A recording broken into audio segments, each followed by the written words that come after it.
Now, I have 10 minutes. I wasn't sure I was going to get to this stage, but I can't help but say something about this whole coronavirus thing, if you want me to. Yes.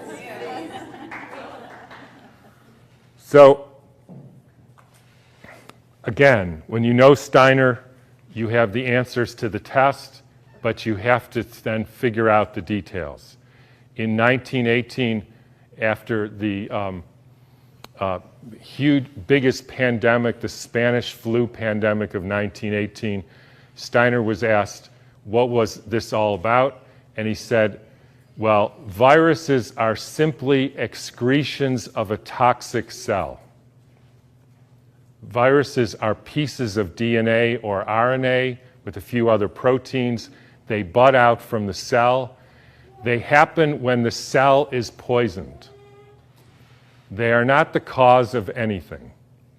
And the first way I would encourage you to think about this is if you are a famous dolphin doctor, right? And you have been studying dolphins in the Arctic Circle for hundreds of years, or at least a long time, and the dolphins were fine.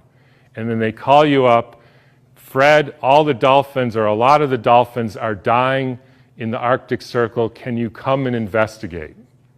Right? And you have one question to ask. So, show of hands. How many of you would say, I want to investigate a dolphin to see the genetic makeup of that dolphin? Nobody, because that's stupid. How many of you would say, I want to see if this dolphin and that dolphin has a virus because it might be contagious and that's why all these dolphins are getting sick? That fellow. How many of you would say, excuse my French here, somebody put some shit in the water here? Like Exxon Valdez? Anybody? Everybody. Because that's what happened. And the cells get poisoned. They try to purify themselves by excreting debris, which we call viruses. If you go to the current theory of viruses called exosomes, and the latest head of the NIH giving a talk on the complexity of viruses, you will see this is perfectly in line with the current thinking on what a virus really is. I had a dramatic example of this when I was growing up. Right outside our house, there was a wetlands, and they're full of frogs, and the frogs kept me up at night, so I taped the windows, and in the spring they made a big racket. And then over time, the frogs were all gone. How many thinks the frogs had a genetic disease? How many thinks the frogs had a virus? How many think somebody put DDT into the water? That's what happened. Diseases are poisoning. It's one of the reasons why vaccines, so let me skip that for a minute. So what happened in 1918? There was a huge, in every pandemic in the last 150 years, there was a quantum leap in the electrification of the Earth. In 1918, late fall of 1917, there was the introduction of radio waves around the world. Whenever you expose any biological system to a new electromagnetic field, you poison it, you kill some, and the rest go into a kind of suspended animation so that, interestingly, they live a little bit longer and sicker. And then starts in World War II with the next pandemic with the introduction of radar equipment all over the Earth, blanketing the entire Earth in radar fields. First time humans have ever been exposed to that. In 1968, there was the Hong Kong flu, and it was the first time the Earth has a protective layer in the Van Allen belt, which essentially integrates the cosmic fields from the sun and the Earth, from the moon and Jupiter, etc., integrates that and essentially distributes that to the living beings of the Earth. And we put satellites emitting radioactive frequencies in the Van Allen belt. Within 6 months, we had a new viral pandemic. Why viral? Because the people are poisoned, they excrete toxins, they look like viruses, People think it's a flu epidemic. In the 1918 epidemic, the Boston Health Department decided to investigate the contagiousness of this.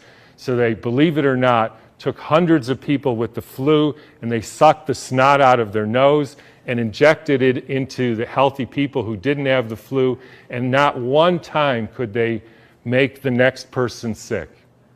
They did this over and over again, and they were not able to demonstrate contagion.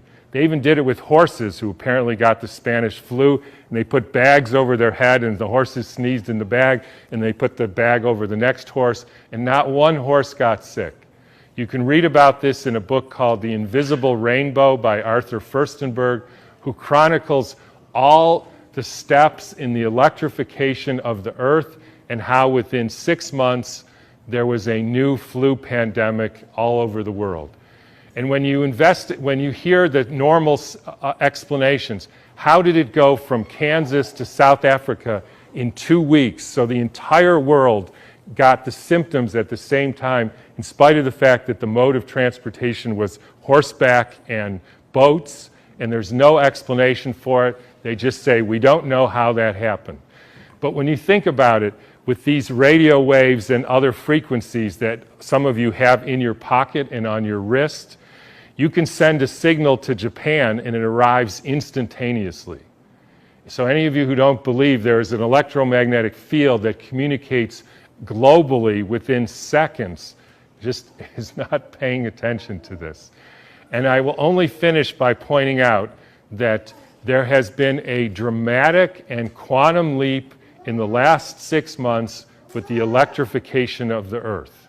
And I'm sure a lot of you know what that is. It's called 5G, where they now have 20,000 radiation-emitting satellites, just like the radiation-emitting thing in your pocket and on your wrist and that you use all the time. That is not compatible with health. I'm sorry to say it, it's not compatible with health. That is a water destructuring device.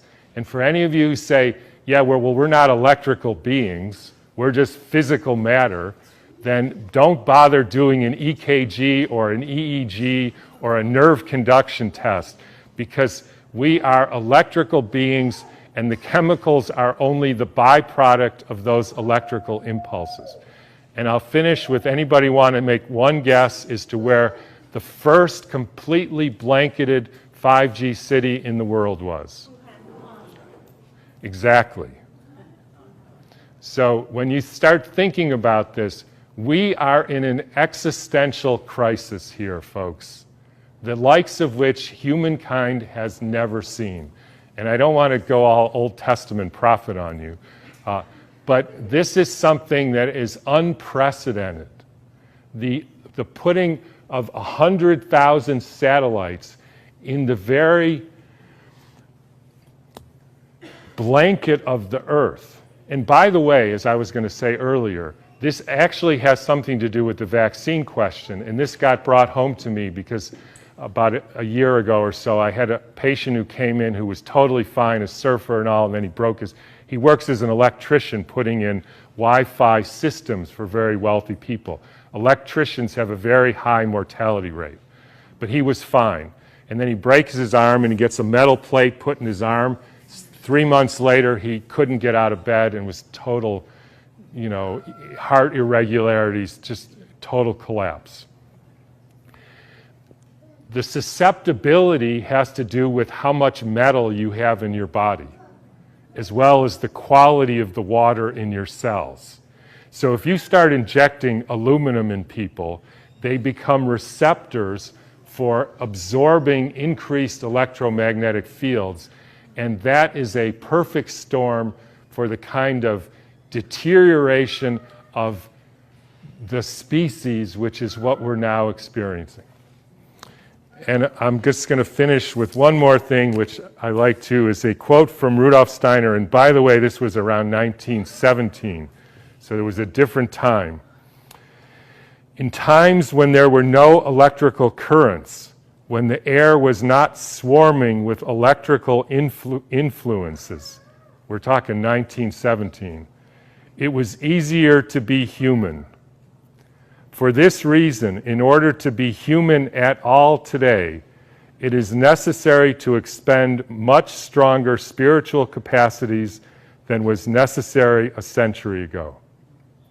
So I'll just leave you with whatever you can do to increase your spiritual capacities, because it's really damn hard to be a human being these days.